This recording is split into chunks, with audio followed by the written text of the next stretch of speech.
बिस्मिल्लाहिर्रहमानिर्रहीम, अस्सलाम वालेकुम। दोस्तों, कैसे हैं आप? पिछले दिनों मैंने मन्ना डे पर एक व्लॉग किया था। आज मन्ना डे ही की तरह एक रिच खूबसूरत आवाज़ के मालिक मोहिंदर कपूर पे कुछ कहूँगा। मोहिंदर कपूर आवाज़ तो बहुत खूबसूरत लेकर आए थे मन्ना डे की तरह, लेकिन नसीब भी वैसे ही लेकर आए जैसा कि मन्ना डे का था। ये दोनों आवाज़ें किसी तरह भी रफ़ी से कम नहीं। मगर साथ देने का वादा करो। मोहिंदर कपूर के तो चंद गीत ऐसे हैं कि मैं सोचता हूँ, आपकी राय मुख्तलिफ हो सकती है, कि अगर ये गीत रफ़ी गाते तो शायद इतना खूबसूरत ना गाते जितना कि मोहिंदर कपूर ने गाया था। तो आज मैं आपको एक ऐसे मुकाबले की तफसील भी बताऊँगा, एक म्यूज़िक मुकाबला जिसमें मोहिंदर कपूर शामिल थे और वहाँ मोहिंदर कपूर ने थोड़ा सा झूठ बोला। नीले गगन के तले धरती का प्यार पले। मोहिंदर कपूर 1936 में अमृतसर में पैदा हुए और उनके वालिद कपड़े का कारोबार करते थे। मोहिंदर कपूर के पैदा होते ही उनके वालिदैन ने अमृतसर से बम्बई में रिहाइश इख्तियार कर ली। तो मोहिंदर कपूर की वालदा भी अच्छा गाती थी, लिहाजा ये फैमिली कोई ऐसी ना थी कि मोहिंदर कपूर पर पाबंदी लगाई जाती। तो पढ़ते भी रहे और साथ में गाने का शौक़ लेकर वो जवान भी होते रहे। फिर 1947 में जब दिलीप कुमार की जुगनू रिलीज़ हुई तो उस वक्त जो रिकॉर्ड होते थे काले रंग के होते थे, थाली की तरह, उसको मशीन पर रखा जाता था, ऊपर एक सुई रखी जाती थी, वो थाली घूमती थी तो उसमें से गाने की आवाज़ सुनाई देती थी। उस पर गुलकार का नाम बहुत कम लिखा होता था। तो मोहिंदर कपूर ने रफ़ी का गाना सुना, यहाँ बदला वफ़ा का बेवफ़ाई के सिवा क्या है। तो मोहिंदर कपूर उस आवाज़ के दीवाने हो गए। वो उस बंदे से मिलना चाहते थे, यानी रफ़ी से। फिर वो किसी तरह रफ़ी से मिलने में कामयाब हो गए, उनकी खिदमत करते रहे और उनसे इल्तिजा की कि मुझे अपनी शागिर्दी में ले लें। तो मोहम्मद रफ़ी ने मोहिंदर कपूर को अपनी शागिर्दी में ले लिया। उस्ताद शागिर्द का ये रिश्ता उनकी मौत तक कायम रहा और दोनों एक दूसरे की बहुत इज़्ज़त करते थे। बहैसियत शागिर्द मोहिंदर कपूर रफ़ी की हमेशा इज़्ज़त करते थे और रफ़ी साहब ने भी हमेशा उनको एक होनहार शागिर्द जानकारी उनके साथ बर्ताव किया। चलो एक बार फिर से।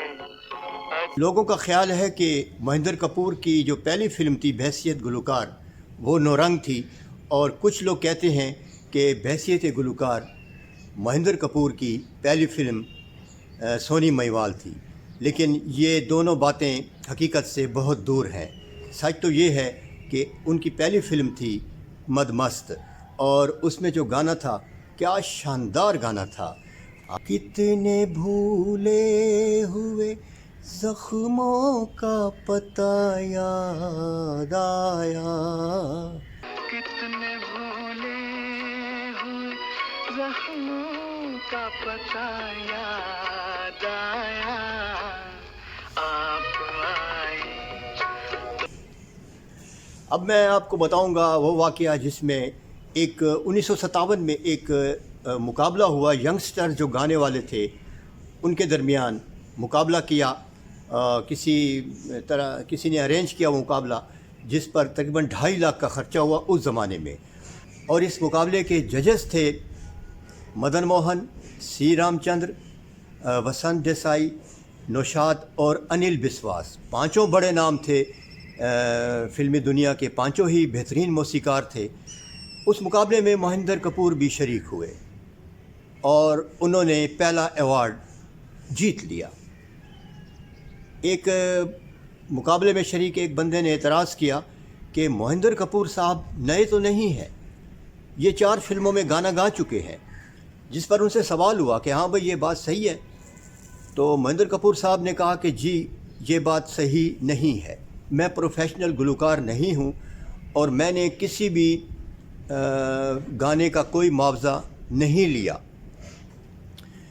जिस पर जीवरू ने उनसे एक फॉर्म फिल कराया, स्टाम्प पेपर समझ लें, और उनके वालिद से दस्तखत कराए कि अगर ये बात झूठी साबित हुई कि आपने किसी फ़िल्म में गाने का कोई मुआवजा नहीं लिया और ये साबित हो गया कि आप मुआवजा ले चुके हैं, तो आपको 2.5 लाख भी देना पड़ेंगे जो इस मुकाबले पर लगे, इसकी अरेंजमेंट पर। दूसरे, आपको धोखाधड़ी के इल्ज़ाम में 6 माह की जेल भी हो जाएगी। वालिद साहब ने दस्तखत कर दिए, महेंद्र कपूर ने भी दस्तखत कर दिए। बाद में इंकशाफ हुआ कि वो एक फ़िल्म का मुआवजा ले चुके थे। अब उनको याद नहीं था या उन्होंने ये बात छुपाई, झूठ बोला, मुझे मालूम नहीं। तो जिस गाने पे उन्होंने मुआवजा लिया था उसका प्रोड्यूसर उन्हें ब्लैकमेल करना चाहता था कि मुझे इतने पैसे दो वरना मैं बता दूंगा कि तुम गा चुके हो, ये मेरे पास एग्रीमेंट पड़ा हुआ है। तो महेंद्र कपूर काफ़ी अर्सा परेशान रहे। फिर उनके एक दोस्त ने, उनका एक चाहने वाला, उनका एक परस्तार, वो उसी प्रोड्यूसर के पास काम करता था, उसने किसी तरह वो रसीद हासिल कर ली, महेंद्र कपूर को अपने दफ्तर में बुलाया और उनके सामने वो रसीद, जो एग्रीमेंट लेटर था, वो जला दिया। यूँ महेंद्र कपूर की खलासी हुई। तो ये था वाक़या महेंद्र कपूर के मुकाबले का, जो उन्होंने पहला अवार्ड जीता था। उसके अलावा बाद में उनको बहुत से अवार्ड मिले। उनके बहुत से नग़मात इतने खूबसूरत हैं कि बार बार सुनने को दिल करता है। तेरे प्यार की तमन्ना गमे जिंदगी के साए। महेंद्र कपूर, इनकी आवाज़ में बड़ी डेप्थ थी और मन्ना डे की तरह वो ऊंचे सुर में भी बहुत खूबसूरत गाते थे और निचले सुरों में भी बहुत खूबसूरत गाते थे।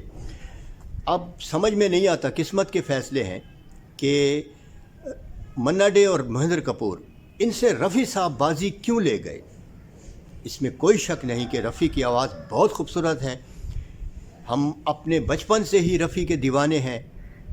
शायद कोई ख़ास वस्फ़ है रफ़ी में जो इन दोनों में नहीं है, वरना मन्ना डे और महेंद्र कपूर, यकीन करें इनकी आवाज़ें बहुत मीठी, सुरीली और सोज़ो गुदास से भरी हुई हैं।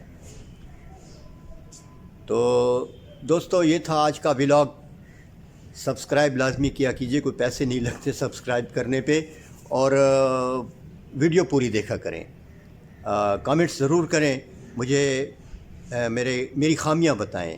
तारीफ़ मुझे नहीं चाहिए, मुझ पे तनकीद करें मयारी के इस प्रोग्राम में ये खामी है, ताकि मैं उसको खूबसूरत बना सकूं। वीडियो देखने का शुक्रिया।